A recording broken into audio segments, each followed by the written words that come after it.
Hello everyone. Back again with film recaps. In this video, I'm going to recap one of the psychological thriller films from 2022, titled Soft and Quiet. Before we get to the storyline, I'd like to wish everyone a happy and great day. Without further ado, let's get straight to the storyline. The movie opens with a woman named Emily, who enters a bathroom and nervously takes a pregnancy test. But the result is not what she expected, which causes her to become deeply distressed.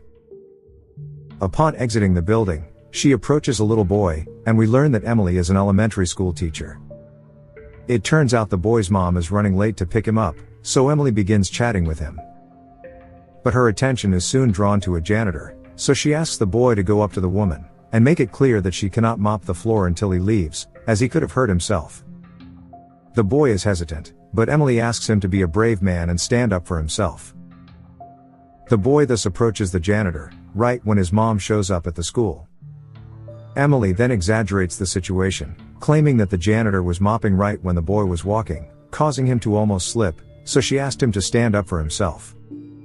The boy's mother thanks her, and tells her that she will be a great mom, which makes Emily emotional. After the mother and son leave, Emily also leaves the school with food in her hand, and heads to a meeting she had planned with her friends. On the way, she gets a call from someone at a prison, but she decides not to answer it. She follows a long path through a small forest, and comes across another woman looking lost.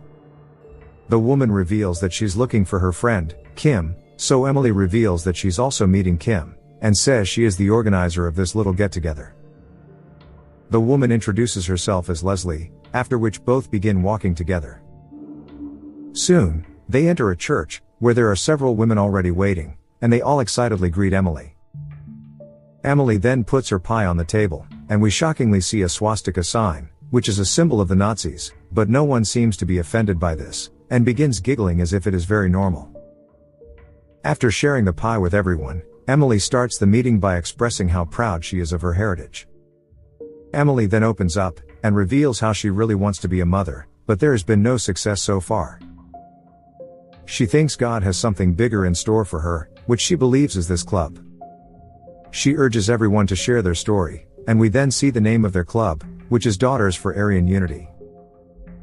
Next, a woman named Marjorie speaks up, and reveals that she has been working hard at a company for 2 years, and was hoping to progress.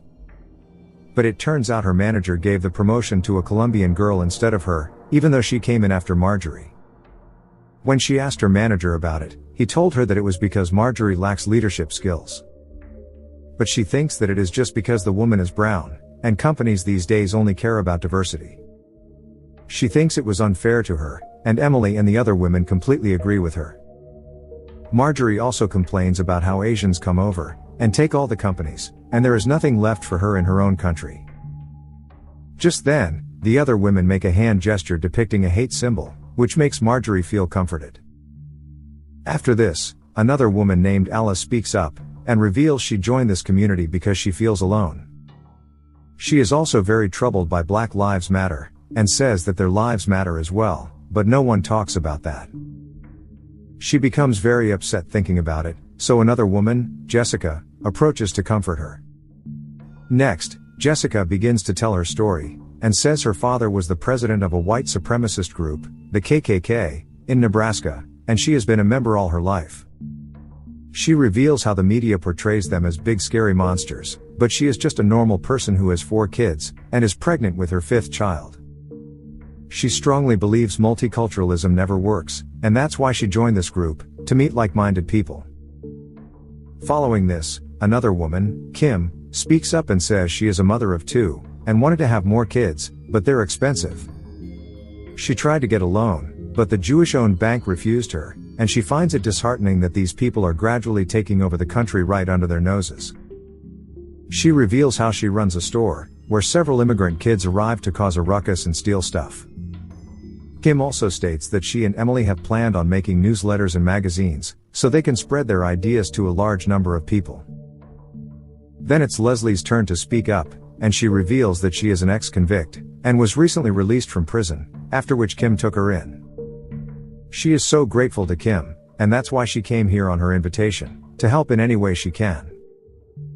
Next, Emily starts talking again, and says how feminism is trying to make them masculine, and destroying their family.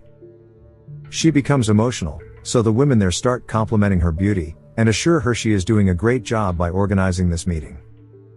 They suggest taking notes of the meeting, and sending everyone an email, but Jessica says maybe they shouldn't leave a trail like that.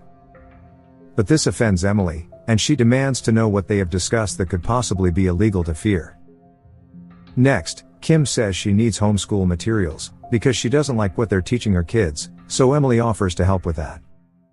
She reveals that her dream is to write children's books, and Leslie says maybe she should dream further, and consider opening her own school in the future. Emily appreciates that idea, after which she shows the group her drawings, and explains she learned to draw from her brother. And then, as the meeting continues, the women start speaking more harshly, and insulting the other communities. Marjorie suggests they should keep a list of all immigrants in the area, so they know where these people live. Alice even says they should scold the African parents in front of their kids, so they would know their parent is the root cause of their embarrassment. Just then, the meeting is interrupted by the priest, who takes Emily for a private conversation. He is horrified by what these women have been talking about, and asks Emily's group to leave immediately, promising he won't report her. Emily is disappointed, and to save face, she excitedly invites her friends to her place for wine. Kim, Jessica and Alice refuse since they have work to do, but the rest of the women agree. After exiting the church, they decide to go to Kim's store first, so they can get some wine. Emily then calls her husband, Craig, and asks him to pick her up at the store, to which he agrees. Kim gives Leslie, Emily, and Marjorie a ride, after which they drive away from there. On the way, Leslie says she has some vintage clothes that she wants to sell, and is willing to donate the money to their magazines. But she needs someone to model them, and asks Emily because she is very pretty. Emily is also flattered by her compliment, and agrees to help her. Shortly after, the group arrives at the store, where Emily begins looking for the wines. Moments later, two mixed Asian sisters named Anne and Lily walk in, which causes Emily to hide for some reason. Kim and Leslie are immediately hostile upon seeing them, and ask them to leave since the store is closed. Anne says they just need a quick wine, and promises to buy the expensive one, but Kim refuses to give them service, after which Lily gets upset and insults her. And then notices Emily in the distance, which makes her uncomfortable, and she tries to leave. However, Emily stops them, and orders them to buy the most expensive wine like they promised, so Anne reluctantly buys a bottle of wine worth $300. But as the sisters try to leave, Marjorie stops them, and asks Anne if she's a whore, or a thief for carrying so much cash. Anne clarifies she's a waitress, but all the racist women begin to hurl all kinds of derogatory remarks at the poor sisters. When Marjorie pushes Anne, Lily defends her sister, which leads to a physical fight, so Kim points a gun at the sisters and kicks them out, but before leaving, Lily insults them, and even badmouths Emily's brother.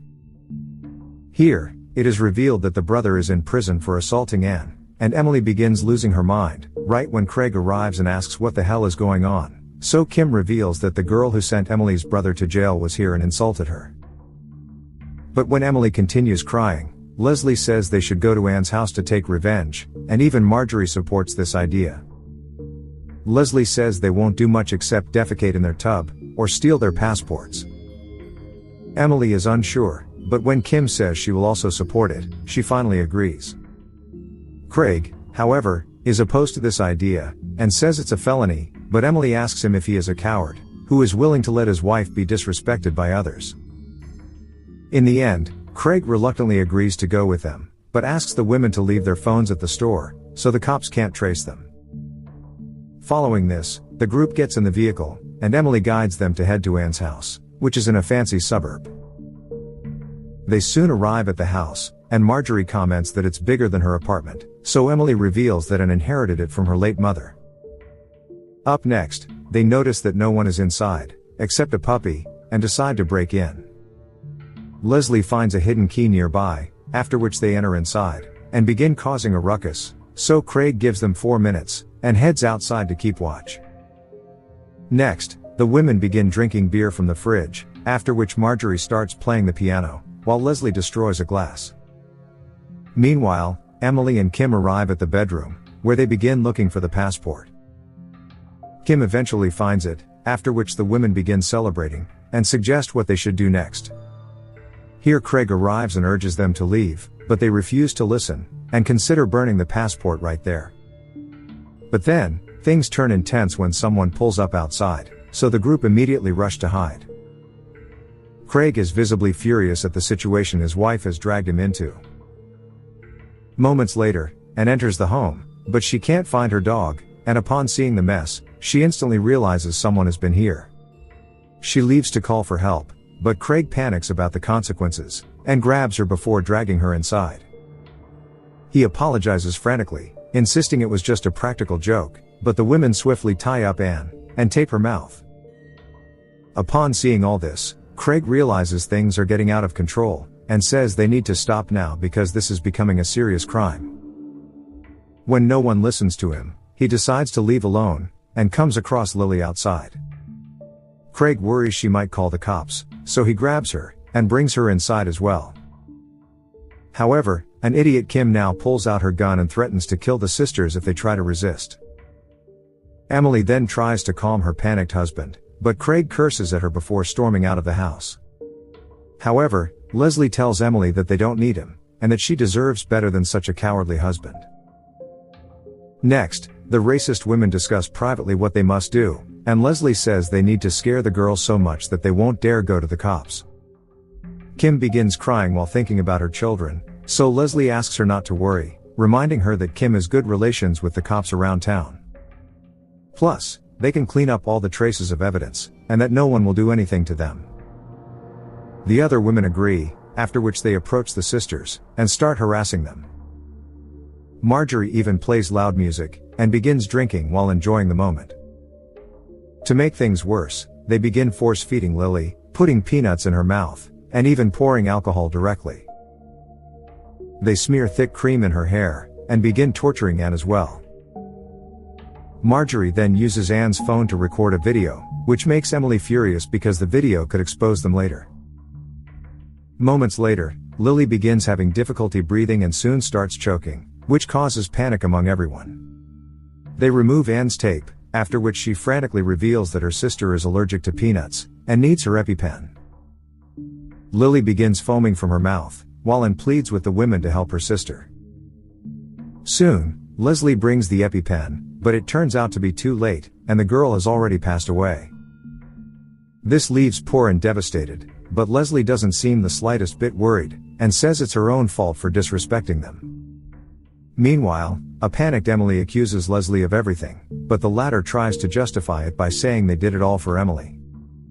And so, Marjorie yells that it's nobody's fault, since they didn't know the girl had a peanut allergy. After a moment of contemplation, Emily pulls herself together, and asks everyone to wear gloves, so they can clean the place and remove their traces. But then, an evil Leslie comes up with another bizarre idea, and says they need to make it look like an assault, because in that case, no one would suspect women to be the culprits. Her friends agree with her, after which Leslie uses a carrot to horrifically assault Anne, while telling her that it's all her fault. The poor woman screams in pain and pleads for mercy, but Leslie seems like a psychopath who doesn't even show the slightest compassion. Next, Emily apologizes for yelling at Leslie earlier since she was just panicked. She says she can't do this, and asks Leslie to take care of Anne, to which the latter agrees without hesitation. Even in such a dire moment, Leslie talks about her clothing store, and asks Emily to model for them, to which Emily agrees.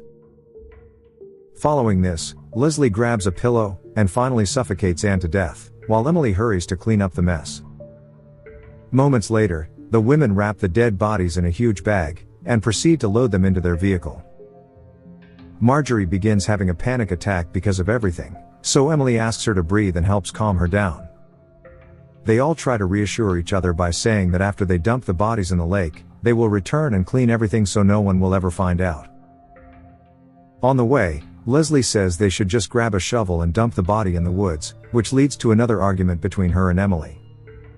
Leslie threatens to abandon her, and says she will leave right now, so Emily apologizes and asks her to stay. And then all of a sudden,